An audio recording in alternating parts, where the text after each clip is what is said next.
కోడికత్తి కేసులో జనపల్లి శ్రీనివాసరావుకు బెయిల్ రావటం అభినందనీయమని తెలుగుదేశం పార్టీ రాష్ట్ర అధ్యక్షుడు అచ్చెన్నాయుడు అన్నారు. దీనిపై స్పందించిన ఆయన మీడియాతో మాట్లాడుతూ ఓ దళిత బిడ్డ పట్ల ముఖ్యమంత్రి జగన్మోహన్ రెడ్డి అమానుషంగా వ్యవహరించారని, కోడికత్తి కేసు ద్వారా జగన్ అబద్ధాలతో లబ్ధి పొంది సీఎం అయ్యారని విమర్శించారు. శ్రీనుకు న్యాయస్థానం బెయిల్ ఇవ్వటాన్ని తెలుగుదేశం స్వాగతిస్తోందని అచ్చెన్నాయుడు అన్నారు. కాగా ఎట్టకేలకు కోడికత్తి శ్రీనుకు ఏపీ హైకోర్టులో భారీ ఊరట లభించింది. కోడికత్తి కేసులో నిందితుడు జనపల్లి శ్రీనివాసరావుకు షరతులతో కూడిన బెయిల్ మంజూరు చేసింది. కేసు వివరాలు మీడియాతో మాట్లాడొద్దని, ర్యాలీలు సభల్లో పాల్గొనవద్దని న్యాయస్థానం ఆదేశాలు జారీ చేసింది. హైకోర్టు తీర్పుపై దళిత పౌర సంఘాలు హర్షం వ్యక్తం చేస్తున్నాయి. శ్రీను 5 ఏళ్లుగా జైలులో మగ్గుతున్న విషయం తెలిసిందే. ఈ కేసుకు సంబంధించి శ్రీను కుటుంబ సభ్యులు అనేక మార్లు ముఖ్యమంత్రి జగన్మోహన్ రెడ్డి నివాసానికి వెళ్లినప్పటికీ ఫలితం దక్కలేదు. ఈ క్రమంలో తనకు న్యాయం జరగాలని డిమాండ్ చేస్తూ జైలులోనే దీక్ష చేశాడు. ఆరోగ్యం క్షీణించడంతో అధికారులు జైలులోని అతనికి చికిత్సను అందించే ఏర్పాట్లు చేశారు. మరోవైపు కోడికత్తి శ్రీను తల్లి, సోదరుడు సైతం నిరాహార దీక్ష చేశారు. న్యాయం కోసం ఎంతగానో పోరాడారు. మొత్తానికి కోడికత్తి శ్రీనుకు ఈ రోజు షరతులతో కూడిన బెయిల్ వచ్చింది. అనే సందేశాన్ని స్పష్టంగా ప్రజల్లోకి తీసుకుపోయడమే ప్రధాన లక్ష్యంగా పనిచేశాం. అదేవిధంగా శంకారావం ద్వారా బాబు షూరిటీ భవిష్యత్తుకు గ్యారంటీలో ఇచ్చినటువంటి 6 హామీలను ప్రచారంలోకి తీసుకురావడానికి ఈ కార్యక్రమాన్ని ఉపయోగించుకుంటాం. ఆంధ్ర రాష్ట్రం అంతటా వాటి ప్రాధాన్యతని ఇంటింటికి విస్తృతంగా చేరేలా ఈ కార్యక్రమాన్ని చేపడుతున్నామని చెప్పి సందర్భంగా తెలియజేస్తున్నాను. ఈ కార్యక్రమం ద్వారా ప్రజల్లోనూ పార్టీ కార్యకర్తల్లోనూ చైతన్యం నింపేందుకు ఈ కార్యక్రమం ఉపయోగపడుతుందని చెప్పి ఈ సందర్భంగా తెలియజేస్తున్నాను. శంకారావం పార్టీ కార్యకర్తలను నారా లోకేష్ గారికి మరింత చేరువు చేయడానికి ఇది ఉపయోగించుస్తున్నామని చెప్పి తెలియజేస్తున్నాను. ఈ కార్యక్రమం ద్వారా కార్యకర్తలు లోకేష్ గారితో ప్రత్యక్షంగా వారి అభిప్రాయాలు, సూచనలు పంచుకునే అవకాశం కూడా కల్పిస్తున్నామని చెప్పి సందర్భంగా తెలియజేస్తున్నాను. జాతీయ పార్టీ అధ్యక్షుల వారు ఈ కార్యక్రమాన్ని కార్యకర్తల మధ్యన ఘనంగా ప్రారంభించాలని చెప్పి నిర్ణయం చేశాం. శంకారావం కార్యక్రమాన్ని రాష్ట్ర వ్యాప్తంగా టీడీపీ జాతీయ ప్రధాన కార్యదర్శి మా నాయకుడు శ్రీ నారా లోకేష్ బాబు గారు సారథ్యం వహిస్తారని కూడా ఈ సందర్భంగా తెలియచేస్తున్నాను. ఇందులో భాగంగా రానున్నటువంటి 40-50 రోజులు నారా లోకేష్ గారు రాష్ట్ర వ్యాప్తంగా ఏవైతే పాదయాత్ర జరగనటువంటి 120 అసెంబ్లీ నియోజకవర్గాల్లో పర్యటన చేస్తున్నారని చెప్పి తెలియజేస్తున్నాను. ప్రతిరోజు 3 నియోజకవర్గాలు చొప్పున 120 నియోజకవర్గాల్లో ఈ కార్యక్రమాన్ని తీసుకుంటున్నామని చెప్పి సందర్భంగా మీ అందరికీ తెలియజేస్తున్నాను. ఈ కార్యక్రమం ద్వారా పార్టీ కార్యకర్తలతో, అదేవిధంగా స్థానికులతో, అదేవిధంగా అక్కడ ఉన్నటువంటి అన్ని వర్గాలతో ఇంటరాక్టివ్ సెషన్స్ కానీ, వారి యొక్క సమస్యలు కానీ తెలుసుకునే అవకాశం కల్పిస్తున్నామని ఈ సందర్భంగా మీ అందరికీ తెలియజేస్తున్నాను. ఈ కార్యక్రమం రేపు 11వ తారీఖున ఈ కార్యక్రమాన్ని ప్రారంభిస్తున్నామని చెప్పి తెలియజేస్తున్నాను. ఈ కార్యక్రమం ఏదైతే ఉత్తరాంధ్ర జిల్లాలో ఆగిపోయిందో, ఏదైతే శ్రీకాకుళం జిల్లాలో చిట్ట చివరి నియోజకవర్గంలో ఈ కార్యక్రమాన్ని ముగించాలని, పాదయాత్రను ముగించాలని చెప్పి అనుకున్నాము. జనసేన పార్టీ నేత నాగబాబు కీలక వ్యాఖ్యలు చేశారు. వైసీపీ విడుదల చేస్తున్న జాబితాపై స్పందించిన ఆయన గురువారం మీడియాతో మాట్లాడుతూ వైసీపీ 7వ జాబితా కాదు, లక్ష జాబితాలు విడుదల చేసినా తమకు నష్టం లేదని, జనసేన ఎన్ని అసెంబ్లీ, పార్లమెంట్ స్థానాల్లో పోటీ చేయాలో తమ అధినేత పవన్ కళ్యాణ్ నిర్ణయించారు. పార్టీలో ఏమైనా చిన్న చిన్న సమస్యలు ఉంటే పరిష్కరించుకుని ముందుకు వెళ్తామన్నారు. టీడీపీ, జనసేన కూటమితో బీజేపీ కలిసి వస్తుందని భావిస్తున్నామన్నారు. మరో 10 రోజుల్లో జనసేన పోటీ చేసే అభ్యర్థులను తమ అధినేత పవన్ ప్రకటిస్తారని స్పష్టం చేశారు. టీడీపీ, జనసేన మధ్య పొత్తు ఉంది కాబట్టి టీడీపీ నేత చింతకాయల విజయ్తో మర్యాదపూర్వకంగానే కలిశామని చెప్పారు. అనకాపల్లి ఎంపీ పోటీ అంశం చర్చకు రాలేదని, తాను ఎక్కడ నుంచి పోటీ చేయాలో మా పార్టీ అధిష్టానం నిర్ణయిస్తుందని నాగబాబు స్పష్టం చేశారు. ఎటువంటి న్యాయం చేస్తే బాగుంటుంది, ఎటువంటి గవర్నెన్స్ ఇస్తే బాగుంటుంది, ఇవన్న సమస్యలను ఎలా పరిష్కరించాలి, వీటి మీద విషయంగా చర్చించడం కోసం థ్యాంక్ యూ వెరీ మచ్. మీ అందరి సపోర్ట్ కోసం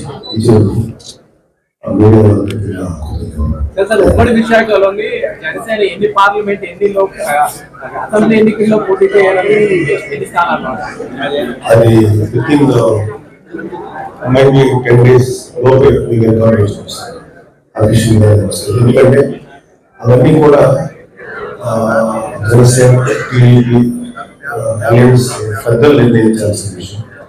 సో వాళ్ళు ఏం చెప్తే దాన్ని అమలు చేయడానికి మన జనసేన ఆశయాలు ముందుకు తీసుకెళ్ళడానికి కృషి చేస్తాను. ఆ విషయం మీద అప్పుడు మాట్లాడగలుగుతాను. డిసిప్లిన్ సార్, మీ కుటుంబంలోకి భారతీయ జనతా పార్టీ కూడా వస్తుందని భావిస్తున్నారు అంటే రాజా రాజకీయ పరిణామాలు చూస్తున్నారు. నిన్న న్యూస్ ఛానల్స్ చూసిన దాన్ని బట్టి మేబీ నాకు వ్యక్తిగత బట్ పార్టీ నుంచి నాకంటే మాకు ఎటువంటి సందేశాలు రావట్లేదు. మేము నాకు డెఫినెట్ గా బీజేపీ కూడా ఈ కూటమిలో కలుస్తారని నమ్మకవచ్చు. Thank you. ఈరోజు ఆత్మీయ సమావేశం అన్నారు. చాలా మందికి సీనియర్ నాయకులకి న్యూట్రిషన్ లేదని చెప్పేసి వాగ్వేదాలు అవన్నీ కూడా మేము సాల్వ్ చేసుకున్నాం. మా ఎన్ఆర్ ఇష్యూస్ డెఫినెట్గా సాల్వ్. ఎవరైతే సరైనటువంటి సిచ్యువేషన్ కూడా వచ్చేదాన్ని కూడా మనందరం మాట్లాడి అవి సాల్వ్ చేస్తున్నాం. మీరు పవన్ కళ్యాణ్ గారు ఎక్కడి నుంచి పోటీ చేస్తారనేది ఒక సైనికులు ఇది ఉంది. ప్రెసిడెంట్ గారు అనౌన్స్ చేసిన చాలా నేను ఒక జన సైనికుడిగా నా పని ఏంటంటే మా ప్రెసిడెంట్ పవన్ కళ్యాణ్ గారు ఏం చెప్తే దాన్ని తూచా తప్పకుండా అమలు చేయడమే మాది. కాబట్టి ఎటువంటి నిర్ణయాలైనా, ఎటువంటి విషయాలైనా సరే పార్టీ పెద్దలు పవన్ కళ్యాణ్ గారు, టీడీపీ చంద్రబాబు గారు అలయన్స్ నిర్ణయించిన తర్వాత మీకెళ్తున్నారు. మాకు వ్యక్తిగతమైనటువంటి ఆలోచన అంటే మాకు ఐడియా లేదు. అనకాపల్లి ఎంపీగా మీరు పోటీ చేస్తున్నారు, మాట్లాడడం జరిగింది. విజయ్ గారితో భేటీ అనే అబ్బాయి రేవంత్ గారు చూస్తున్నారు. ఎలాగో టీడీపీ జనసేన అలయన్స్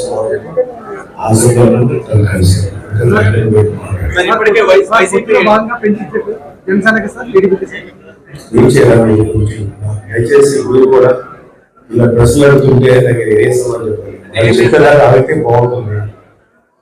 కొన్నిసార్లు సినిమా క్లైమాక్స్ చూస్తే బాగుంటుంది. అది కూడా వైసీపీ 7వ జాబితా రెడీ అయిపోతుంది. వాళ్ళు 7వ జాబితా 1,00,000వ జాబితా తీస్తున్నారు. వాళ్ళ వ్యక్తిగత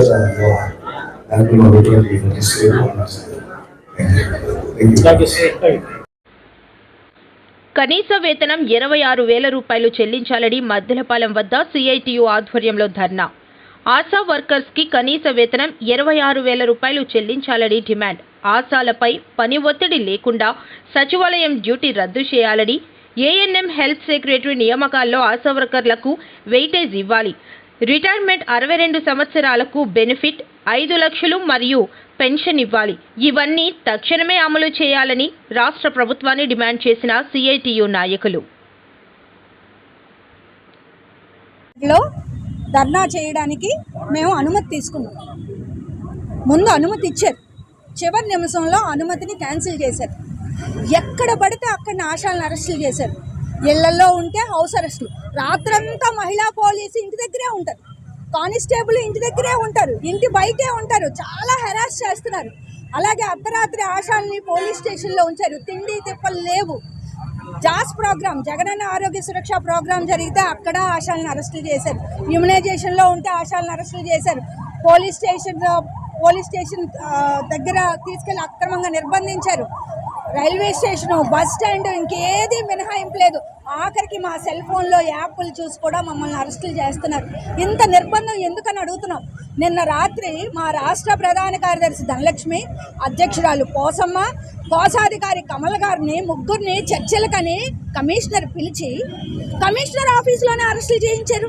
ఇంతవరకు మా ధనలక్ష్మి గారిని ఎక్కడ పెట్టారో తెలియదు. నిన్న రాత్రి 7 గంటలకు అరెస్ట్ చేశారు. ఇంతవరకు ఆవిడ ఆచూకీ తెలియదు. ఆవిడ ఉందో లేదో, ఆవిడ క్షేమంగా ఉందో లేదో తెలియదు. ఇన్ని బాధలు పడి విజయవాడ వెళ్తే వాళ్ళందరినీ తీసుకెళ్లి మచిలీపట్నం అవతల ఉన్న పోలీస్ క్యాంపుకి తరలిస్తున్నారు. మచిలీపట్నం అవతల అంటే 2 గంటల ప్రయాణం. ఎవరిని తినివ్వట్లేదు, తాగనివ్వట్లేదు, ఒక టీ ఇవ్వట్లేదు, టిఫిన్ పెట్టట్లేదు, భోజనం చేయనివ్వట్లేదు, పడుకోనివ్వట్లేదు. ఏంటండి ఈ దుర్మార్గం? ఎందుకు ఇంత నియంతృత్వం? 2 సంవత్సరాల క్రితం మేము చలో విజయవాడ కార్యక్రమం పెడితే కమిషనర్ గారు పిలిచి, మినిస్టర్ గారు పిలిచి మీ సమస్యలు పరిష్కారం చేస్తాం, చలో విజయవాడ కార్యక్రమం పెట్టకండి అంటే మేము ఆపేసాం. అయినా మా గురించి పట్టించుకోలేదు. ఇప్పుడు ఎలక్షన్స్ టైం కాబట్టి బలహీనల గొంతు ప్రభుత్వం వింటుంది కాబట్టి మళ్ళీ మేము ధర్నాకి పూనుకుంటే మమ్మల్ని అణిచేస్తున్నారు. ఈ అణిచివేతలో చూపించిన శ్రద్ధ మా సమస్యల పరిష్కారంలో చూపిస్తే మేలు జరుగుండేది. ధరలు విపరీతంగా పెరుగుతున్నాయి. కనీస వేతనం 26,000 రూపాయలు ఇవ్వాలి. కోవిడ్లో ఆశా వర్కర్స్ చనిపోయారు, వాళ్ళకి నష్టపరిహారం చెల్లించాలి. అలాగే ఆశా వర్కర్స్ది ఫీల్డ్ డ్యూటీ, వాళ్ళు ప్రమాదాలకు గురవుతున్నారు. ఆరోగ్యశ్రీలో ఆపరేషన్ అయితే అయ్యింది, లేకపోతే లేదు. వాళ్ళకి ఎటువంటి నష్టపరిహారం గవర్నమెంట్ చేయట్లేదు. ప్రమాద బీమా సౌకర్యం లేదు. CHWని ఆశాలుగా ప్రమోట్ చేయటం లేదు. విపరీతమైన పని భారం. ఆశా వర్కర్స్ చనిపోతే వాళ్ళ కుటుంబంలో ఒకరికి ఆశా ఉద్యోగం ఏమని అడుగుతున్నాం, రిటైర్మెంట్ బెనిఫిట్ కల్పించమని అడుగుతున్నాం. అన్నిటికన్నా ముఖ్యంగా మా ఆరోగ్యాలు పట్టించుకోమని అడుగుతున్నాం. కాబట్టి ప్రభుత్వం ఇప్పటికైనా మాతో చర్చలు జరపండి, ఈ నియంతృత్వాన్ని ఆపండి. నియంతృత్వంగా వ్యవహరించిన వాళ్ళు ఎవ్వరూ చరిత్రలో మిగల్లేదు. మీకన్నా గొప్పోళ్ళైన వాళ్ళే కాలగర్భంలో కలిసిపోయారు. అణిచేస్తాను అన్న ఆలోచన మాత్రం ఈ ప్రజాస్వామ్యానికి పూర్తి వ్యతిరేకం. కాబట్టి మాతో మాట్లాడండి, చర్చలు జరపండి, మా సమస్యలను పరిష్కారం చేయండి. లేదు, కాదు, కూడదు, అణిచేస్తాను అంటే మాత్రం మీ ప్రభుత్వానికి నూకలు ఉండమని చెప్పి హెచ్చరిస్తున్నాం. వైజాగ్ భవిష్యత్తుకు సాధికారత, నేటి యువతే రేపటి భవిత, విశాఖే ఆంధ్రప్రదేశ్ ప్రగతికి దిక్సూచి, విద్యార్థులు పారిశ్రామికవేత్తలుగా ఎదిగేందుకు వేదిక, స్థానికంగా లక్షల మందికి ఉద్యోగ ఉపాధి అవకాశాలు కల్పించే కల్పవృక్షం. మీడియా సమావేశంలో పల్సెస్ CEO డాక్టర్ గేదెల శ్రీనుబాబు. విశాఖపట్నంలో పరిశ్రమలు, సంస్థల స్థాపనకు ఉన్న అద్భుత అవకాశాలు, లక్షలాది మందికి ఉద్యోగ ఉపాధి అవకాశాలు చూపించే విజన్ డాక్యుమెంటరీని pulses CEO doctor Srinubabu Gedela ఆవిష్కరించారు. ఈ విజన్ ని నిజం చేయాల్సిన యువతలో స్ఫూర్తి రగిలించేందుకు యువశక్తి సదస్సు సన్నాహక సమావేశం సందర్భంగా ఓ మీడియా సమావేశం విశాఖ మేఘాలయ హోటల్లో నిర్వహించారు. ఈ సందర్భంగా గేదెల శ్రీనుబాబు మాట్లాడుతూ పరిశ్రమల స్థాపన, నూతన ఆవిష్కరణలు, వేలాది ఉద్యోగాల సృష్టికర్త, దూరదృష్టి కలిగిన ఎంటర్ప్రెన్యూర్, పల్సెస్ CEOగా శ్రీనుబాబు గేదెల అనే నేను ఈ బృహత్తర కార్యక్రమాన్ని నా భుజస్కంధాలపై వేసుకుని నిర్వహిస్తున్నానని చెప్పారు. విశాఖపట్నం సిరిపురం జంక్షన్లోని గురజాడ కళాక్షేత్రంలో జరిగే యువశక్తి సదస్సు ఆంధ్రప్రదేశ్, ఉత్తరాంధ్ర భవిష్యత్తు ముఖ చిత్రం మార్చే దిక్సూచి కానుందని ఆశాభావం వ్యక్తం చేశారు. ఇంజనీరింగ్, వివిధ ఉన్నత విద్యా కోర్సులు పూర్తి చేసుకున్న 10,000 మంది విద్యార్థులు యువశక్తి సదస్సులో పాల్గొంటారని పేర్కొన్నారు. మన యువతని మన పరిశ్రమలకు అనుగుణంగా తీర్చిదిద్దే విధంగా ఒక కార్యాచరణ రూపొందించడం జరిగింది. ఈ కార్యాచరణలో భాగంగానే వివిధ యువశక్తి సదస్సులు నిర్వహించాం. మన చుట్టుపక్కల ఉన్న ఇంజనీరింగ్ కాలేజెస్, యూనివర్సిటీస్కి కూడా వెళ్ళి మాట్లాడడం జరిగింది. అక్కడ వాళ్ళకి ఏం చెప్పామంటే, యువత ఎవరైతే ఇంటర్న్షిప్స్ కోసం దగ్గరలో ఉన్న పరిశ్రమలకు వెళ్తారో ఆ పరిశ్రమల్లో ప్రజెంట్ వాళ్ళు ఫాలో అవుతున్న పద్ధతులు ఏమిటి అనేది గమనించండి. ఆ పద్ధతుల గురించి తెలుసుకోండి. ఆ పద్ధతులకి artificial intelligence, machine learning technologies కానీ అడాప్ట్ చేయగలిగితే తద్వారా ఇక్కడ ఐటీని మేల్కోవచ్చు. దాంతోపాటు ఆ అధునాతన సాంకేతిక పద్ధతులను కూడా వాళ్ళకి చెప్పవచ్చు. అలాగే ఉత్పత్తి అవుతున్న ప్రొడక్ట్స్ ఏవైతే ఉంటాయో ఆ ప్రొడక్ట్స్ని ఆన్లైన్లో డిజిటల్ మార్కెటింగ్ ద్వారా మరికొంచెం ప్రచారం చేయగలిగితే మన యొక్క ఉత్పత్తులకి తగిన ధర వస్తుంది. దాంతోపాటు లోకల్గా ఉన్న పరిశ్రమలు అభివృద్ధి చెందుతాయి అనే విధంగా వాళ్ళకి చెప్పడం జరిగింది. అదే నేను చెప్పాను, తరగతి గదులే నూతన ఆవిష్కరణలకు నాంది. మెజారిటీ ఆఫ్ ది స్టార్టప్స్ ఇప్పుడున్న ఫేస్బుక్ కానీ లేదనుకుంటే వాట్సాప్ కానీ ఏ కమ్యూనికేషన్ సిస్టమ్ తీసుకున్నా ఇవన్నీ ఒకప్పుడు తరగతి గది నుంచి ఉద్భవించినవే. సో ఆ తరగతి గది నుంచి ఉద్భవించే పెద్ద పెద్ద పరిశ్రమలు ప్రపంచాన్ని ఏలుతున్నప్పుడు పాశ్చాత్య దేశాల్లో ప్రతి 100 మంది విద్యార్థుల్లో ఒక 2-3 పారిశ్రామికవేత్తలుగా వస్తున్నప్పుడు మన ఏరియా నుంచి ప్రతి సంవత్సరం లక్షల మంది విద్యార్థులు వస్తూ ఉంటే ఎందుకు ఎంటర్‌ప్రెన్యూర్స్ రావట్లేదు అనే దాని మీద వాళ్ళకి ఉపన్యసించడం జరిగింది. అంటే విద్యార్థులు జాబ్ సీకర్స్గా కాకుండా జాబ్ ప్రొవైడర్స్గా ఉన్న ఆపర్చునిటీని వినియోగించుకొని ఏదైతే ఒక చిన్న ప్రాబ్లం ఉంటుందో ఆ ప్రాబ్లం అనేది రైతుల యొక్క ఉత్పత్తులే కావచ్చు. రైతుల ఉత్పత్తుల్ని, ఆర్గానిక్ ప్రొడక్ట్స్ని ప్రపంచవ్యాప్తంగా అలాగే మన దేశవ్యాప్తంగా డిజిటల్ మార్కెటింగ్ చేసి మరికొంచెం విలువ తీసుకొచ్చే విధంగా వాళ్ళకి కొంత శిక్షణ ఇవ్వడం జరిగింది. అంటే ఇంతవరకు అప్పుడప్పుడు ఎంటర్‌ప్రెన్యూర్‌షిప్ స్కిల్స్ కోర్సు మాత్రమే చేసాం.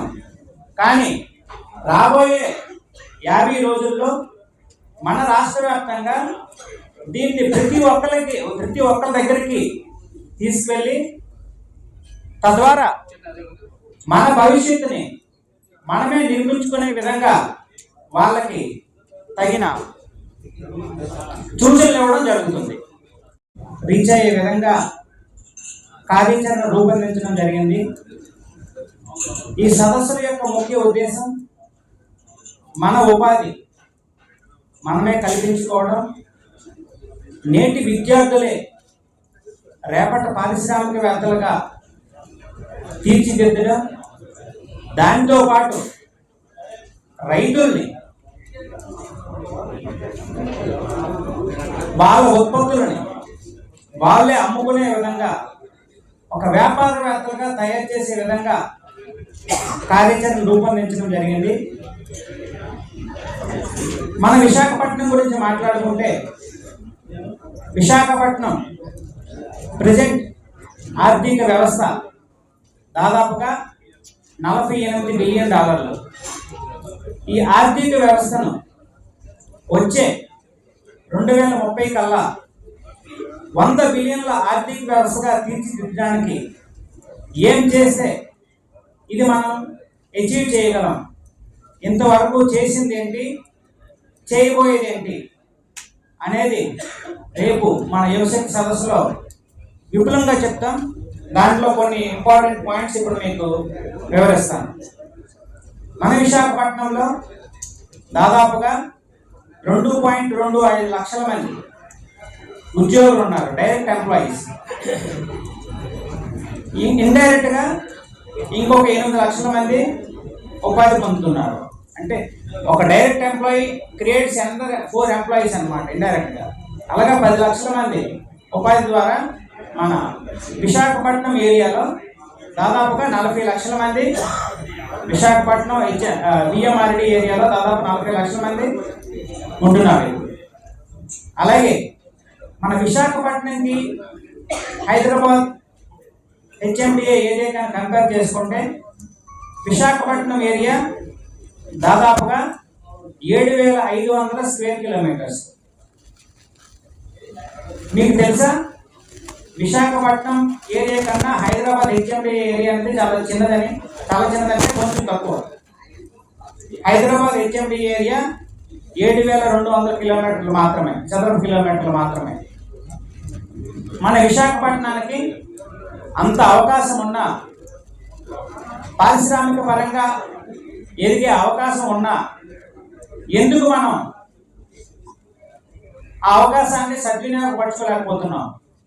మన యువత సంవత్సరానికి మన ఆంధ్రప్రదేశ్ నుంచి దాదాపుగా 5 లక్షల మంది పట్టభద్రులు వస్తూ ఉంటే 5 లక్షల మందిలో 5 లక్షల మంది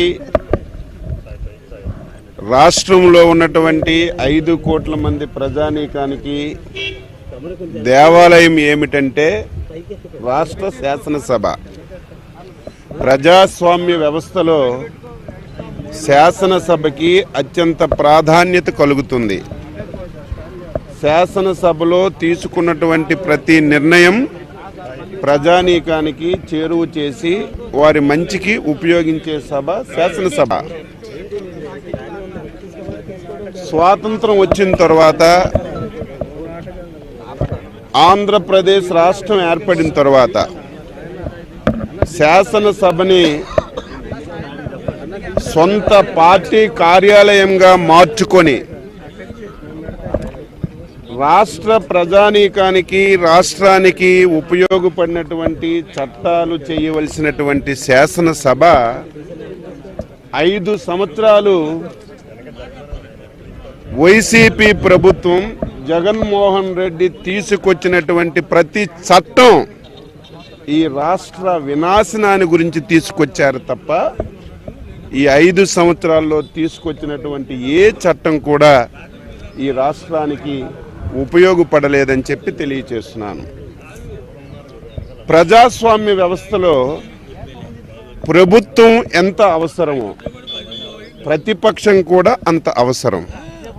ప్రభుత్వ వాదన ప్రభుత్వం చెప్తుంది, ప్రజల సమస్యలు శాసనసభలో ప్రతిపక్షం లేవనెత్తితే తప్పులుంటే సరిచేసుకొని ప్రభుత్వం ముందుకెళ్ళడానికి ఈ వ్యవస్థ పనిచేస్తుంది. కానీ 5 సంవత్సరాలు శాసనసభలో ప్రతిపక్షం యొక్క గొంతుని చేసినటువంటి ప్రభుత్వం జగన్మోహన్ రెడ్డి ప్రభుత్వం అని చెప్పి ఈ సందర్భంగా తెలియజేస్తున్నాను. ఈరోజు 4వ రోజు మేము సొంత కార్యక్రమాలు చేయడం లేదు, సొంత ఎజెండా మాకేం లేదు.